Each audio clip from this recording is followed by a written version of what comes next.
Hello बच्चों, चलिए प्रश्न को पढ़ते हैं। पुष्पी पादपों में संवहनी ऊतक किससे विकसित होते हैं? पहला विकल्प है काकजन, दूसरा है रंभजन, तीसरा है वल्कुटजन और चौथा और आखिरी विकल्प है त्वचाजन।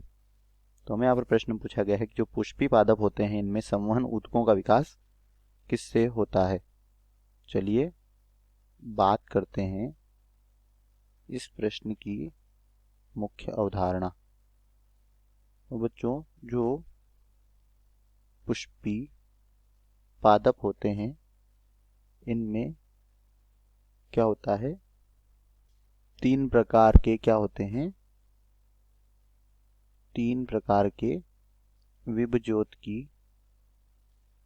क्षेत्र उपस्थित होते हैं और इन विभज्योतकी क्षेत्र से क्या होता है, अलग अलग प्रकार के ऊतकों का विकास होता है, जिसमें सबसे पहला होता है त्वचाजन, दूसरा होता है वल्कुटजन, क्या होता है त्वचाजन, वल्कुटजन और तीसरा होता है रंभजन। तो बच्चों, जो त्वचाजन होता है इससे बाह्य त्वचा का निर्माण होता है जिसे अधिचर्म कहते हैं। इसके बाद जो वल्कुटजन होता है इससे क्या क्या बनता है, इससे अधश्चर्म, वल्कुट और अंतस्त्वचा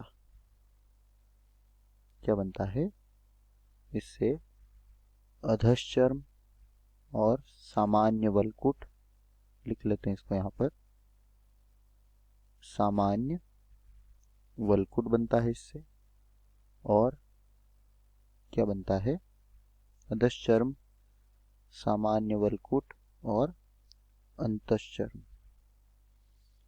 इसके बाद जो रंभजन है इससे क्या क्या बनता है देख लेते हैं।